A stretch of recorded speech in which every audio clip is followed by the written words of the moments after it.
अच्छा कि last birth में जो कर्म हुए वो कर्मफल, कर्मफल इस लास्ट बर्थ में जो कर्म फल होता है, कर्म नहीं होता है तभी तो लास्ट बर्थ है। कर्म फल रिजल्ट, एग्जाम नहीं होती है। तो कर्म फल इस जन्म में। अब इस कर्म फल जो है वो इस बॉडी में नहीं, कर्म इस बॉडी में नहीं किया था और किसी बॉडी में नहीं किया है। मैं नरगति में गया हूं ना, वो नरगति की बॉडी ने कर्म नहीं किया है।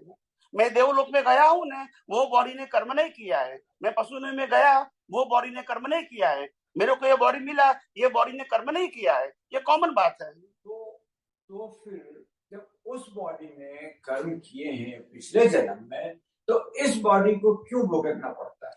The instrument is given by the law of nature of suffering. There is the law of nature. आपने जो कर्म किया है, मैं सत्संग में बार बार कहता हूं, आपने जो कर्म किया भाव से किया, इंटेंशन से किया, और आपको भुगतान भी इंटेंशन से ही करनी है। क्या बताया? भुगतान भी, मगर वो भुगतान इंटेंशन से करने के लिए ध्यान से सुनो, body, circumstances and power, all the three parts given by the law of nature. और जब कर्म खत्म हो जाएंगे, ये तीनों चीज ले लेंगे, शक्ति भी ले लेंगे, साधन भी ले लेंगे, शरीर भी ले लेंगे। यस और नो? तो आपको सफरिंग के लिए दिया है, ओनरशिप के लिए खत्म हो गई बात। कोई भी बॉडी, चारों गति में कोई बॉडी किसके लिए है? सफरिंग। तो इसलिए उन्होंने कर्म किया है, वो तो सब्जेक्ट आएगा, ये कर्मों की भुगतान के लिए है। राइट, पर वो किस रिलेशनशिप से जो आत्मा के साथ जो बॉडी थी लास्ट जन्म में, अब आत्मा तो वही है, सेम। अब दूसरी बॉडी जो इस आत्मा के साथ आई वो पुद्गल है और वो भुगतान कर रही है। Yes, right. तो वो जो नई बॉडी मिली है इस आत्मा को, वो किस हिसाब से मिली है? Law of nature. आपके कर्म के हिसाब से लॉ ऑफ नेचर डिसाइड करेंगे कि उनको बॉडी मनुष्य की देना है, पुरुष की देना है, स्त्री की देना है, पशु में देना है, कोई भी गति में, देवलोक में देना है, नरक लोक में देना है। They decide, and as per the decision they give the body, circumstances and power in all categories. अगर तुम नरगति में जाओगे, तुम्हारा बॉडी ऐसे होगा, लाख बार कटेंगे, मरोगे नहीं। वो भी कौन देगा? कुदरत। शक्ति भी कौन देगी? कुदरत देगी। आप समझे? Everything is given by the law of nature. Why you are worried? यही तो ज्ञानी कहना चाहते हैं। अगर आपने एग्जाम दे दिया है तो रिजल्ट तो मिलने वाला है।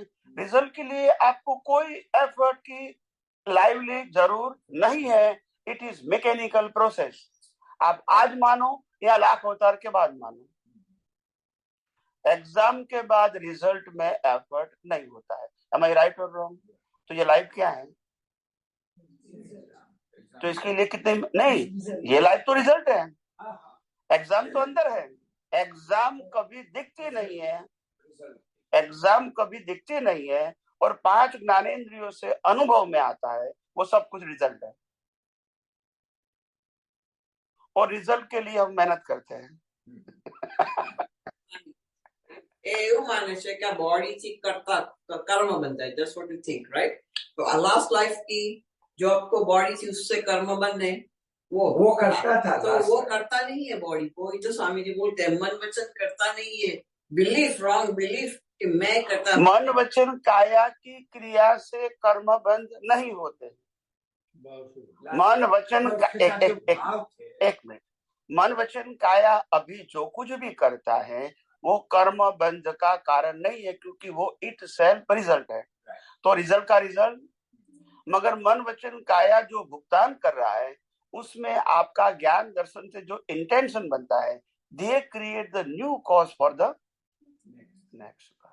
So the intention and process of भाव कर्म is most responsible, but it is the part of the process of new karma is invisible, and visible and feasible है वो discharge। right. बोलिए। पर वो जो बॉडी लास्ट, जब तक ये ज्ञान नहीं मिला कि आत्मा जो है वो सेपरेट है और मन वचन काया सेपरेट है, वो सेपरेट, करेक्ट, वो नेचुरल प्रोसेस, करेक्ट करेक्ट, ऐसा ही है। उस लाइफ में ये ज्ञान नहीं था, राइट? तो उस लाइफ में जो भी कर्म हुए तो वो उसने करता ही माना अपने को उस वक्त, तो कर्ता माना, उससे कर्म बना, क्रिया से कर्म नहीं बना। तो मैंने तीन शब्द सुन लो, कर्ता भाव, भोक्ता भाव, मालिकी भाव, तीनों में भाव बोला, कर्ता भाव, भोक्ता भाव, मालिकी भाव, इससे कर्म बनते हैं। क्रिया, वस्तु की मालिकी या मैंने भुगतान किया, उससे कर्म नहीं बनेंगे। फिजिकल फॉर्म में जो होता है उसमें कर्म नहीं बनेंगे। योर इंटेंशन क्रिएट द भाव एंड भाव क्रिएट द कॉज। जैसा भाव वैसा भाव, जिसका भाव बिगड़ा इसका, जिसकी क्रिया बिगड़ी इसका भाव बिगड़ा, कोई शास्त्र में। तो क्रिया से कर्म कभी होता नहीं है। और क्रिया 3 प्रकार की, मन, वचन, काया, तीनों को क्रिया बोलते हैं। तो क्रिया से कर्म नहीं होते। तो ये प्रिंसिपल को हमको समझना है, और बार बार प्रिंसिपल भूल जाते हैं। मैं आप लाख बार पूछोगे तो मैं कभी प्रिंसिपल को चेंज नहीं करूंगा। That is ethic of realisation person. Mahavir कभी रिलेटिव सत्य की बात नहीं करेगा, तुम मानो या ना मानो, उनका काम सनातन सत्य कहना है। आपको मानना ना मानना आपकी मर्जी है, मैं बोलूंगा कैसे? When I realize the universal truth, I always speak the universal truth. Maybe the person they are accept or not, वो उनका सब्जेक्ट है, वो मेरा विषय, मैं कभी नहीं बोलूंगा। एक मिनट हम थोड़ा ब्रेक हाँ, एक आध पद लाओ, गमे सरस करो।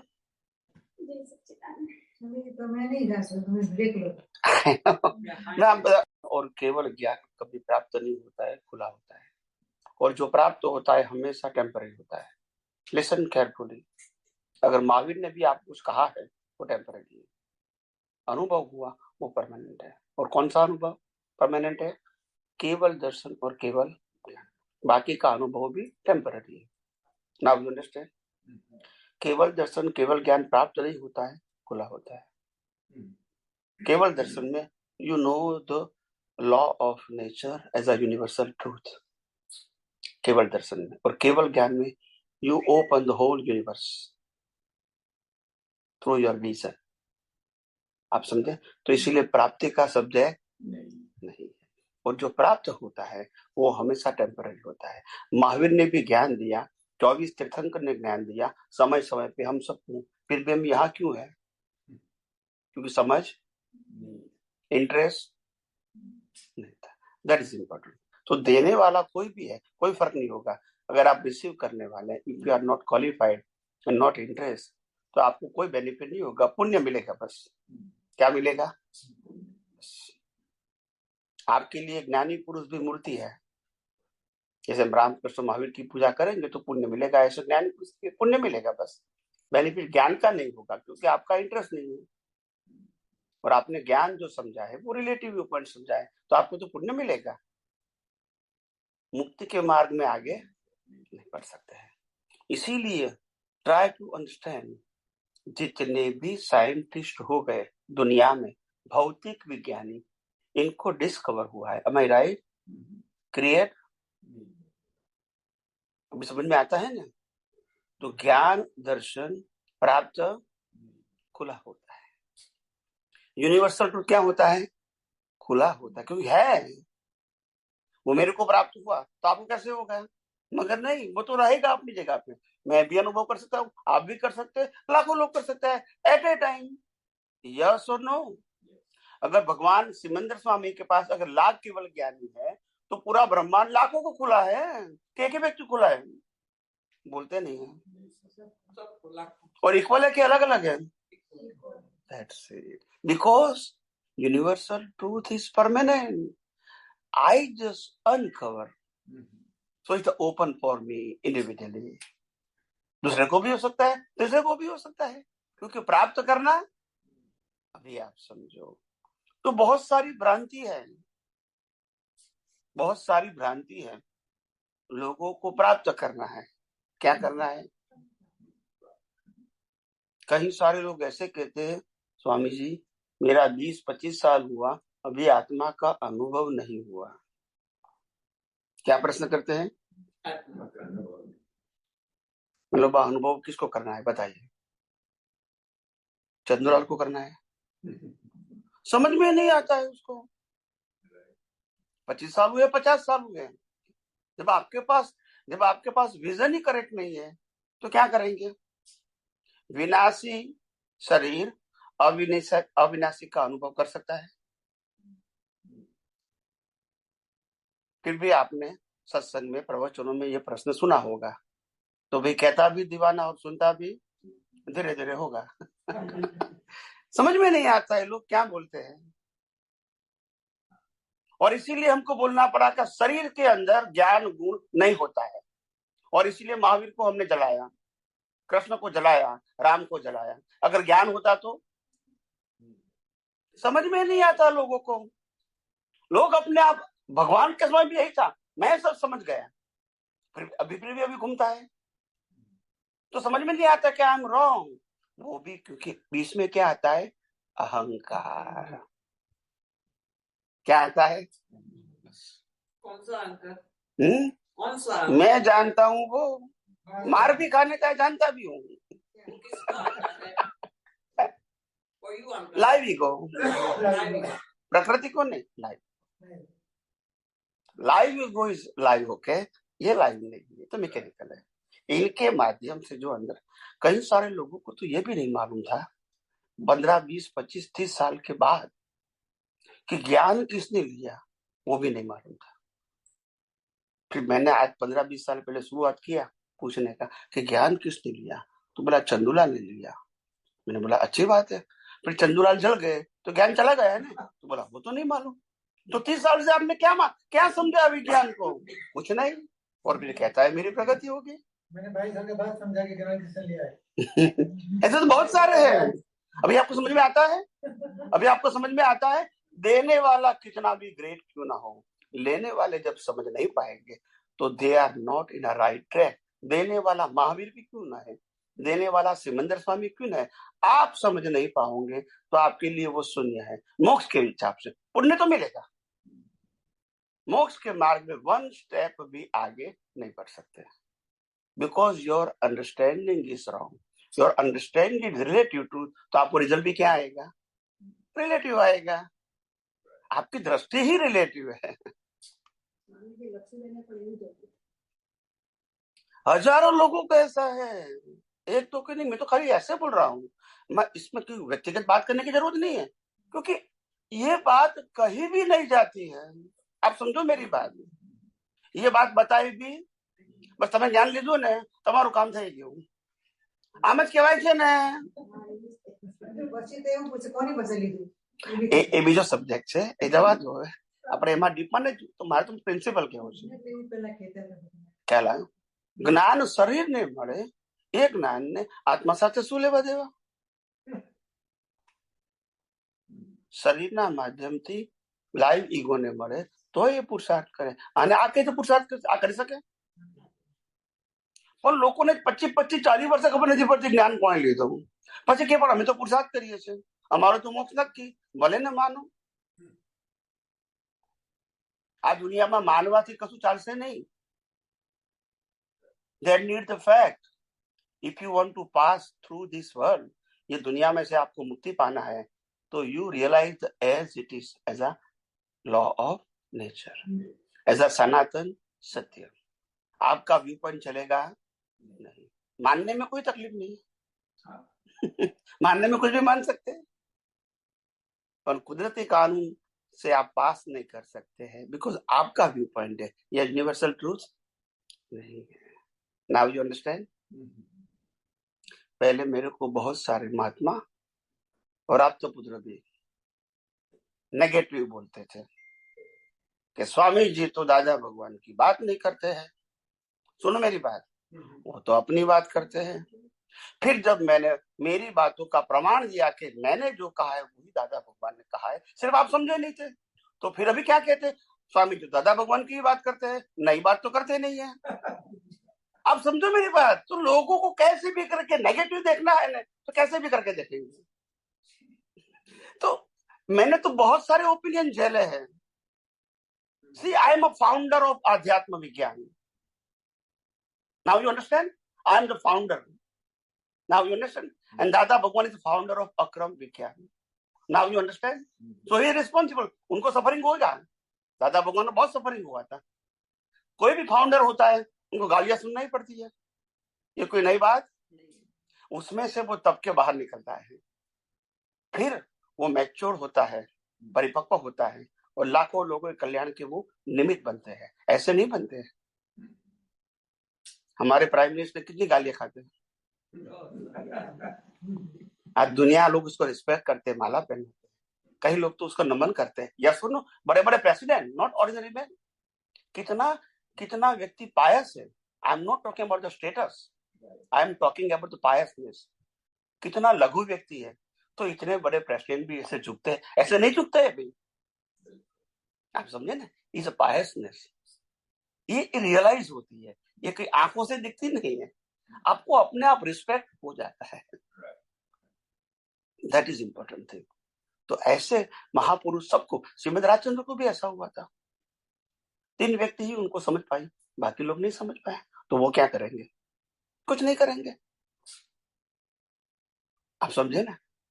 और ज्ञानी पुरुष दादा भगवान ने बहुत अच्छी बात कही थी कि तुम कोई भी अनुभवी पुरुष की विराधना करोगे, आराधना नहीं, तो तुमको अनुभवी नहीं मिलेगा। That is principle. आप समझे, अनुभवी पुरुष की आराधना भले नहीं करूं, पर विराधना करोगे तो अनुभवी नहीं मिलेगा, बिना अनुभवी मिलेगा किताबों वाला, और आपका जन्म मरण का चक्कर चलता रहेगा। सिंपल बात है। और कविराज ने भी ये लिखा है, न आराधक बनो तो भले विराधक बन। लिखा है कि नहीं लिखा है? हम तो आज भी विरोध करते हैं, विराधना करते हैं, क्योंकि हम तो बड़े हो गए हैं। किसके लिए? मार खाने के लिए। સમજણ માં મિસ્ટેક છે। હવે આમ તો એ કહ્યું કે આના માટે જ બોલું છું, મન વચન કાયા જે આખી મિકેનિકલ છે, એમાં ચેતન ક્યાંય નથી, આખી જડ ક્રિયા છે। દાન કરે, પુણ્ય કરે, જપ કરે, તપ કરે, એ કશું પણ એ ભોગવનારો ડિસ્ચાર્જ અહંકાર है। डिस्चार्ज पहले का अहंकार नहीं, वो डिस्चार्ज है, वो सब होता है। वो अतः भी जो पुण्य करता है तो दुनिया तो बोलेगी बहुत अच्छा किया, चोरी किया तो क्या पाप किया तो भी इसको ही है, भुगतता है डिस्चार्ज अहंकार। लेकिन वो चार्ज अहंकार जो प्रतिष्ठित आत्मा लावी को है, वो अपने ले लेकर मैंने किया, मेरे से हुआ, इसीलिए कर्म वहां जोखम है दृष्टि में, अब वहां से चार्ज होता है। लेकिन वो जानता है कि डिस्चार्ज है, उसका भुगतना है, मैं तो उससे मुक्त हूँ और मैं शुद्ध आत्मा, तो कर्म अपने आप खलास हो जाते। समझ में आया? पूछो, मैं आपके लिए ये सब बोलती हूँ, मेरा कुछ नहीं है यार, इसमें कुछ है नहीं। चेतन जड़ है, चेतन नहीं है। चार्ज हुई बैटरी, दादा भगवान बोलते हैं, चार्ज हुआ परमाणु, ऑल जड़ परमाणु, वो अभी डिस्चार्ज होता है। और डिस्चार्ज अहंकार वो भूखता है, लेकिन वो सब देखता कौन है? चेतन ओनली प्रतिष्ठित अहंकार, वो आत्मा के प्रकाश में only that one is the Chetan in this package. If I say speak good, it's a jad. If I speak good, bad, it's a jad क्रिया। इसमें कहाँ भी चेतन है। लोगों वो क्या बोलेगे, उसने किया, उसने अच्छा नहीं किया, लेकिन वो व्यवहार की भाषा है। आध्यात्मिक भाषा में गुनेगार है ही नहीं, वो क्रिया स्वतंत्रता ही नहीं है, कुदरत चला रही है मन वचन काया को। अपना जो कर्म है उसका डिस्चार्ज कुदरत कर रही है, उसमें चेतनता है नहीं। और ये 5 से बना हुआ है, जब भी कर्म खत्म हो गए तो 5 तो इतनी मिट्टी मिलेगी, और उसमें चेतन नहीं है। फर्स्ट थिंग ये समझ लो, chetan is separate in a body. Okay, और हमको बचपन से क्या सिखाया गया है, कितनी रॉन्ग इंटरप्रिटेशन। इंटरप्रिटेशन रॉन्ग समझ में आता है? आत्मा के शरीर के अंदर आत्मा है, जैसे पॉकेट के अंदर पैसा है, तो पैसा और शर्ट का सब्स्टिट्यूट हो गया पॉकेट, और पॉकेट का सब्स्टिट्यूट हो गया पैसा। Now you understand? तो आत्मा शरीर के अंदर है ऐसा बताया गया। अभी आत्मा शरीर के अंदर है वो तो बराबर है, मगर प्रेजेंटेशन इज रॉन्ग। आत्मा के आधार से शरीर है, शरीर के आधार से आत्मा। Now you understand? प्रेजेंटेशन आपने वैल्यू किसकी किया? शरीर की। शरीर के अंदर आत्मा है, योर प्रेजेंटेशन इज रॉन्ग। आप समझे? ऐसा बोलना चाहिए, आत्मा की हाजिरी से ही शरीर के अस्तित्व है। अगर आत्मा नहीं तो शरीर की वैल्यू, फिजिकल बॉडी है पर वैल्यू उसका मुर्दा। तो now you understand, presentation wrong होता है। और इसीलिए बचपन से हमको यही सिखाया गया। अभी क्या करोगे? जो सिखाया वही तो आप फॉलो करोगे ना। हम सब कहते हैं आत्मा हमारे अंदर, आत्मा हमारे अंदर है, यही तो सिखाते हैं ना। तो ज्ञानी क्या कहते हैं? आत्मा के आधार से बॉडी का एग्जिस्टेंस है, बॉडी को जलाओगे तो भी तो आत्मा रहेगा। ऐसा नहीं कि बॉडी है इसीलिए आत्मा है। क्या समझ में आया ना? तो वैल्यू किसकी होनी चाहिए? आत्मा की। करते हैं किसकी? शरीर की। क्या शरीर है इसीलिए आत्मा है, ऐसा हमको सिखाया गया। ये रॉन्ग है। आप समझे? आत्मा के आधार से शरीर का अस्तित्व है, शरीर के आधार से आत्मा का अस्तित्व नहीं है। हर बात में रॉन्ग इंटरप्रिटेशन, और इसीलिए विज्ञान समझ में नहीं आता। ज्ञानी की दृष्टि में ये मन वचन का कि कोई भी क्रिया, कोई वैल्यू नो इम्पोर्टेंस। लोग इसको इम्पोर्टेंस देते हैं, जिसमें जड़ता है, जड़ परमाणु में चेतनता है नहीं, वो इम्पोर्टेंस जैसे इसलिए राग द्वेष होता है। ज्ञानी की दृष्टि में वो डिस्चार्ज है। ज्ञानी भगवंत ने ये बताया कि मन, वचन और काया, तीनों की बैटरी जो पिछले अवतार में चार्ज किया था, वो अभी क्या हो रही है? क्या हो रही है? डिस्चार्ज हो रही है। तो फिर आरती पुरुषार्थ क्यों है? समझ में आया ना? समझ में आया ना? समझ में आया ना? वेरी जबर मिस्टेक। बैटरी भी मानना है, पुरुषार्थ भी मानना है, दोनों मान सकते हैं? मान सकते हैं? कितने सालों से चलता है रॉन्ग बिलीफ? बताइए मेरे को। फिर आप कहोगे मैंने तो ज्ञान लिया है। मतलब क्या है? मतलब क्या है? अभी हमारे एक महात्मा थे अडालज के, तो उन्होंने कहा स्वामी जी मैंने तो 3, 4, 5 साल स्टडी किया आपके सत्संग को, और आपने भी रेफरेंस दिया कि दादा भगवान ने तो सब कुछ कहा ही है। आप समझो मेरी बात। तो फिर आप नई बात क्या करते हो? Now you understand?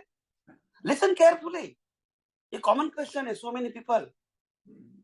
तो मैंने कहा दादा भगवान ने जो कहा है ना, वो वेदांत में है, वो आगम में है, वो गीता में है। अभी आप क्या कहोगे? तो वैल्यू किसकी है? समझाने वाले की। कहाँ है वो वैल्यू? आपको किसके माध्यम से समझ में आया? वो आपके लिए ज्ञानी उपकारी है। विज्ञान तो है, आपको समझ में आया था, तो आज किसने समझाया? गीता में ज्ञान था, वेदांत में था, आगम में था, किसने समझाया? दादा भगवान ने। तो वैल्यू किसकी होगी? ऐसा कहने का है कि नहीं वेदांत में तो है, आगम में तो है, ऐसा बोलने की जरूरत है? जरूरत है? अगर आप ऐसा बोलोगे तो वर्तमान की वैल्यू रहेगी। Now you understand? मैं आप सबको प्रूफ इसीलिए देता हूं दादा भगवान का, ताकि दादा भगवान ने ये बात कही है, आपको समझ में नहीं आए तो मैं क्या करता हूं? समझाता हूं। गीता में लिखा है, वेदांत में लिखा है, आगम में लिखा है, ठीक है? समझाया किसने? दादा भगवान ने। तो वैल्यू किसकी रहेगी? दादा भगवान की, उसके रहेगी किताब की। और आज क्या कहूंगा, अगर आप तो में लिखा है, समझाया किसने? मैंने। तो आपको ये बोलने का है कि वहां लिखा है कि समझाया उसकी वैल्यू है। आपको तो पहले भी, आप तो हर बोलते हैं अवस्था मात्र कुदरत रचना। समझा था आपने? अगर समझा होता तो क्रिया को पुरुषार्थ नहीं कहते हैं। यस और नो? समझा नहीं था, मैंने क्या किया? और इतना ध्यान रखो, 24 तीर्थंकर ने भी जो कहा है वो पहले था। Am I right or wrong? और इसीलिए ऐसा कहने का तो महावीर ने कहा है, वो तो गौतम स्वामी ने कहा है, वो तो नेमिनाथ, ऐसा बोलने का तभी आपको वर्तमान की वैल्यू समझ में आएगी। नाउ यू अंडरस्टैंड क्यों महापुरुषों ने कहा कि वैल्यू किसकी है? वर्तमान की। प्रेजेंट जो होते हैं अनुभवी, उनकी वैल्यू होती है। और वो गीता भी वो है, वेदांत भी वो है, आगम भी वही है। आप समझे कि नहीं? इसमें शब्दों की बात, शब्द में जो बताया गया है, इसको समझाएगा कौन? अनुभवी पुरुष। और जितना हम सुनते हैं, एक बार दो बार सुनने से इफेक्ट नहीं आएगी, जितना सुनेंगे उतना अंदर सेट हो जाता है। क्योंकि भ्रांति बहुत है ना, इसीलिए सत्संग की इम्पोर्टेंस है प्रत्यक्ष। आप समझे? आप समझो कि जितने भी महात्मा है हर रोज चरण विधि पढ़ते हैं, हर रोज चरण विधि पढ़ते हैं। और उसमें बोलते हैं अवस्था मात्र, वो नहीं बोलते हैं? बराबर है। समझ में किसको आया? तो किस्मत समझ की है कि शब्द की है? नहीं, हमको तो पहले कितने 25 साल से मालूम है कि अवस्था मात्र को देखना है। समझ में आया था तो कीमत किसकी है? हम प्रोफेसर को क्या कहेंगे, तुम जो बोलते वो तो किताब में है, ऐसा बोलने का बोलते नहीं है। वहां क्यों समझ में आता है कि समझाने वाले की वैल्यू है? यस और नो? हम ऐसा कहेंगे भाई प्रोफेसर तुम पढ़ाते वो तो किताब में लिखा है, नई बात क्या है, ऐसा बोलने का, तभी आपको समझ में आएगा। तो लोगों को समझ में ही नहीं आता है। और इसीलिए मैं रहस्य खुला करता हूं ताकि ये सुनने वाले के दिमाग में जाए क्यों वर्तमान की वैल्यू है, क्यों वर्तमान अनुभव की वैल्यू है। जो दुनिया में लिखा है, किताबों में लिखा है, समझाने वाला हुआ है। शब्दों तो लिखा है, आपके पास समझ तो वो समझ देता है। It takes time. You have to, like you said, you have to clear it, explain again, फिर question, फिर समझो। यही बात है, क्योंकि अज्ञान जो है, लिसन केयरफुली, कर्म एक ही अवतार के हैं। जो सफरिंग करते हैं ना, वो कर्म एक ही अवतार के हैं, मगर अज्ञान अनंत अवतार का है। तो ऐसे वो demolish, it will take times to destroy through your vision. तो इसलिए आपकी दृष्टि परिपक्व चाहिए। मन वचन काया नहीं, दृष्टि। और दृष्टि से आप इरेज कर सकते हो। मन वचन काया से अज्ञान को मिटा नहीं सकते। मन वचन काया तो कर्मों के भुगतान का साधन है, अज्ञान मिटाने का साधन नहीं है। अज्ञान मिटाने का साधन है सम्यक ज्ञान और सम्यक दर्शन की दृष्टि। इससे अज्ञान मिटेगा, क्रिया से अज्ञान नहीं मिटेगा। सम्यक ज्ञान, सम्यक दृष्टि प्लस प्रत्यक्ष सत्संग। हाँ, वो तो बराबर है, वो तो करना ही है। हाँ, बिना प्रत्यक्ष कैसे आपको समझ में आएगा? हाँ, आप समझे कि नहीं? तो इसीलिए मैंने कहा ना कि हमारा जो परंपरागत ज्ञान है और एक माइंड सेट है, कितने अवतारों से है, ऐसा नहीं कि आज है, और हमारी परंपरा रही है। जब भी प्रत्यक्ष होता है उसकी वैल्यू नहीं होती है, जाने के बाद वैल्यू हो जाती है। यानी हमारा स्वभाव क्या है, मुर्दे की वैल्यू करो, जिंदे की नहीं करो, बोलते नहीं है। जब क्राइस्ट थे उसको वृषभ में चढ़ा दिया, बताइए मेरे को, यस और नो? गैलीलियो को क्या कर दिया? गैलीलियो उन्होंने बताया कि पृथ्वी गोल है, मार दिए उसको। सच्चा बताओगे तो मार देंगे। आप समझे कि नहीं? ऐसे महापुरुषों की हालत ऐसी होती है। श्रीमद राजचंद्र को बहुत सारे व्यक्तियों ने इंसल्ट किया, कांकरा लगाया, पत्थर लगाया। ये उन्होंने खुद के अपने पत्र में है। लोग उसकी हंसी उड़ाते थे। इतने बड़े ज्ञानी कि दादा भगवान ने खुद कहा अगर वो मेरे को प्रत्यक्ष मिले होते तो आई फॉलो हिम, ऐसा दादा भगवान ने कहा है। और ये ज्ञान प्रकट नहीं हुआ था, उससे पहले दादा भगवान भी श्रीमद राजचंद्र को फॉलो करते थे। आप समझे?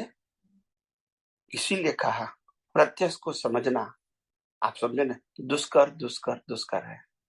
हमारी पास एक ही ज्ञान है, हम किताबों को माने, मूर्ति को माने, क्रिया को माने, उसमें ही हमारी भ्रांति खत्म हो जाती है, उससे बाहर निकलते हैं नहीं है।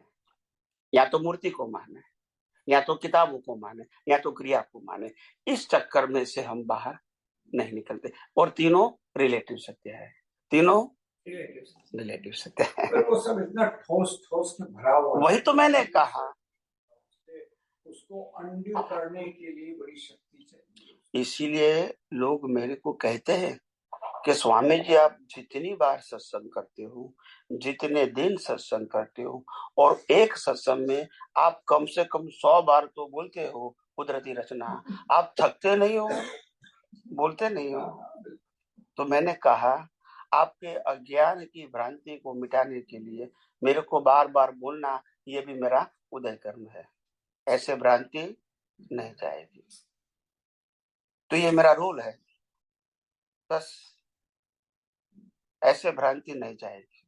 और ज्ञानी पुरुष दादा भगवान समझते थे क्या करें कि ये सब अध्यात्म के मार्ग में चाइल्ड है। चाइल्ड मतलब ना समझ है, उनके पास कोई मैच्योरिटी नहीं है। मैं विज्ञान बता के क्या करूं?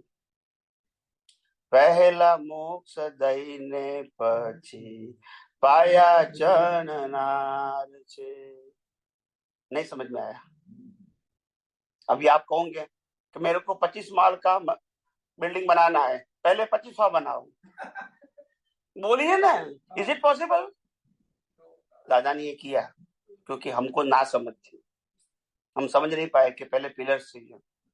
फिर कहा हाँ तुम्हारा मुफ्त हो जाएगा, अभी पुरुषार्थ करो। तो क्या करेंगे? You are child, you don't know, तो through procedure you can go ahead. अभी पहले बता दिया कि तुम तो शुद्धात्मा हो गए, तुम्हारा मोक्ष नक्की, कर्म नहीं बनेगा, अभी पुरुषार्थ करो। तो भाई ज्ञान मिल गया, मोक्ष हो गया, कर्म बंद नहीं होता है, तो पुरुषार्थ की जरूरत क्या है? मगर वो आप नहीं समझ पाए, मेहनत तो करना ही पड़ेगा कि इसको बचाने के लिए। तो बात वही है, या तो पहले पिलर बना के ऊपर जाओ, या तो जो ऊपर वाली बात को विजन में रख के आप पिलर बनाओ, और क्या ऑप्शन है? बात एक ही है, बात एक ही है। आपको प्रिपेयर तो होना ही पड़ेगा, चाहे क्रम है चाहे अक्रम है। आप समझे? You have to prepare for vitrag, that's it, by any way. It is not subject to particular method. It is a subject of your vision of Samyak Gyan and Samyak Darshan. There is no any other option. इसमें method is not important. Realization and application of your vision is most important. Action is not important. आप किस प्रकार की action से आप इसको समझ पाते हैं वो इम्पोर्टेंट नहीं है, आप रियलाइज करते हैं ना, दैट्स इम्पोर्टेंट। आपकी अवस्था मनुष्य ने कहा कि कैसी भी क्यों ना है, मगर आपकी दृष्टि में वितरागता है, it is more than enough. फिर भले प्रकृति मारा मारी करे, आपको क्या तकलीफ है? दृष्टि में वितरागता होनी चाहिए। कई तो लोग कहते हैं स्वामी जी ऐसा हमने तो सुना है कि भाई आत्मा तो वितराग है, अभी प्रकृति को वितराग बनाना है। तो कहां से शब्द लेके आता है वही मेरे समझ में नहीं आता है। प्रकृति में ज्ञान होता है तो इसमें वितराग राग में सब्जेक्ट आएगा। मैकेनिकल पार्ट को आप कहोगे कि उसमें रागद्वेष है? ये स्लोटर हाउस है जो काटता है, क्या वो द्वेष करता है? आप समझो, लोगों की मानसिकता क्या है वो समझ में नहीं आती है। समझ आए? मानसिकता ही नहीं समझ में, इतने लो लेवल के है। स्पिरिचुअल की बात तो छोड़ो, फंडामेंटल ही नहीं समझते। फंडामेंटल आगे बढ़ने की बात तो अलग है कि पहले समझोगे बाद में यू फॉलो इट, पर जब समझे ही नहीं तो मन वचन काया कोई पण क्रिया पाप पुण्य ने उसके ऊपर जाना है। हाँ, मन वचन काया की अवस्था मात्र जिसका कोई बाप भी रचना है और व्यवस्थित है, तो इसीलिए व्यवस्थित है। तो फिर राग द्वेष करने की जरूरत नहीं है कि तुमने अच्छा किया बुरा किया, तुम्हारा है मेरा है, उसमें राग द्वेष करने की जरूरत और कुदरत का कानून कितना साफ है, साफ क्लियर है। आपने भाव से कर्म बांधा है, क्या बताया? तो भुगतान भाव से ही करना है। शरीर भी मेरा रहेगा, संबंध भी मेरा रहेगा, संपत्ति मेरी रहेगी, साधन मेरा रहेगा, सत्ता भी मेरी रहेगी। आपको तो बिलीफ से भुगतान करना है, और जो मैं देता हूं वापस ले लूंगा। यस और नो? इसमें कोई ऑप्शन है? कुदरत कितनी होशियार है, आत्मा को कुछ देते ही। और तुम कौन हो? आत्मा। आत्मा को शरीर भी नहीं देते, संबंध भी नहीं देते, सत्ता संपत्ति साधन सबको शरीर को देते, क्योंकि शरीर किसका है?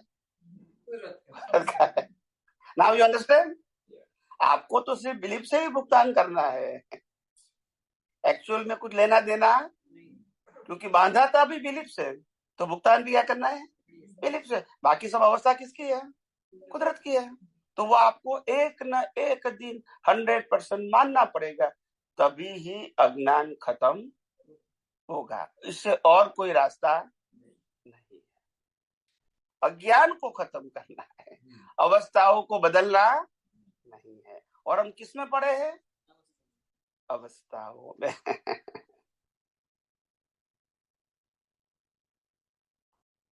दिल हम